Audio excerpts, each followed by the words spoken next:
Hi, my name is dr. Ahmath. Welcome back to the course of Probability and Statistics. In this lecture, we're going to discuss a little bit about the two important formulas like permutations and combinations, and we are going to try to understand their differences. So I'm going to start this lecture with an example. So let's say there are 4 books in a shelf. I'd like to try to understand in how many different ways I can replace them in a shelf. So let's say this is my shelf, and how many different ways it is possible to put them. So just replacing 4 items, replacing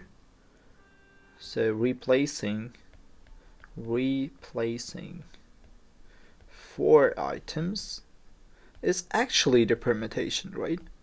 Permutation. It's basically changing the position of the n items as the permutation, and it is actually equal to 4 factorials. So whenever it is n, it is going to be n factorials. So in order to try to understand why it is 4 factorials, we can draw the boxes as we did before.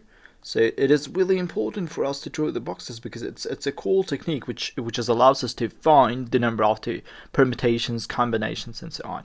So there are 4 boxes. So I just need to put the 4 places. I just need to put this 4 books into this 4 places.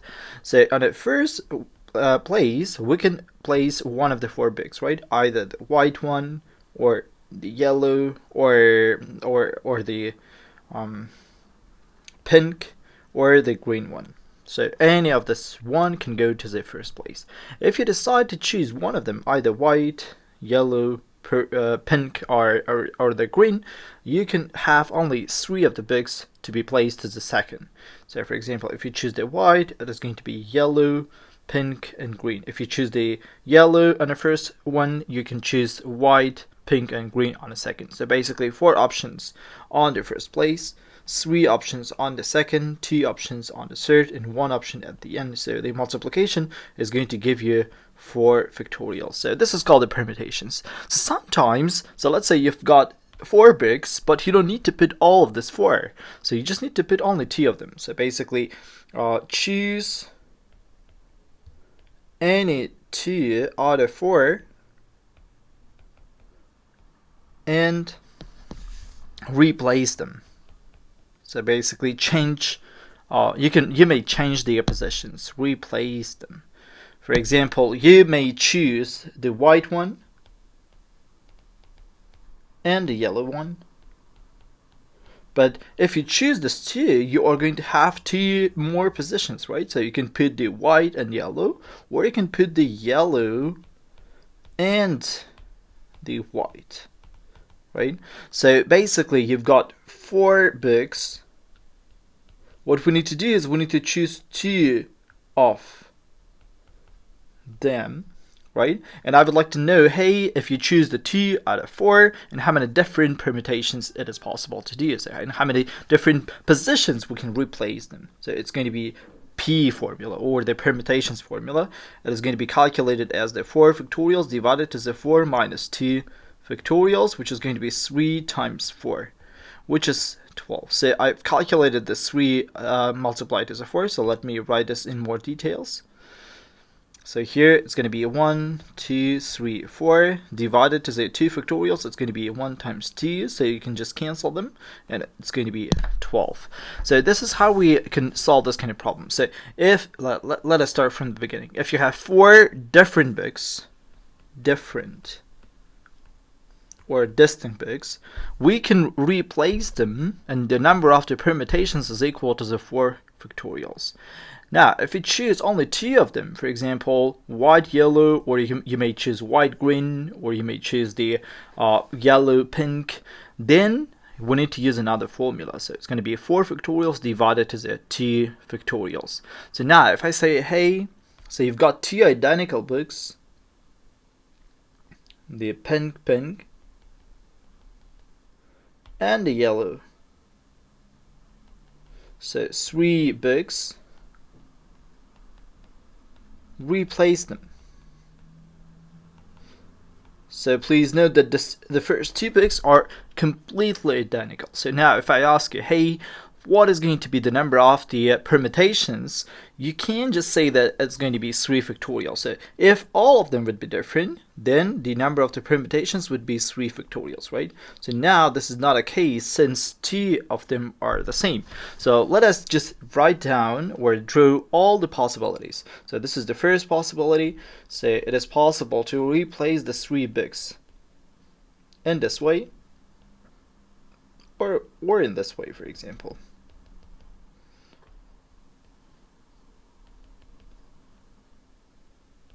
Right? So there are only 3 possibilities. So while 3 factorials is equal to the 6. So what we need to do is, it appears if you have 3 items and if 2 of them are similar, it means that if you change their position, so basically changing the first pin with the second, doesn't make a new replacement of the bits. So if 2 of them are similar, then the number of the permutations is going to be equal to the 3 factorials divided to the 2 factorials. So in general, if you have n objects, so let me summarize this. So if you have n objects, so some of them are similar. For example, and one of them are similar. Then the number of the permutations, then the number of permutations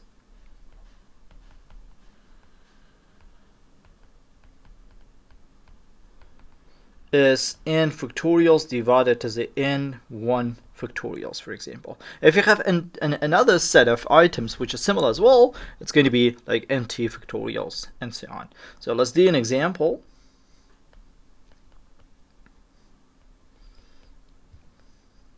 So how many different letters, words it is possible to generate just using the 3 letters, A, B, C. So generating the different letters means just generating different words basically, means replacing these 3 letters in different order, right?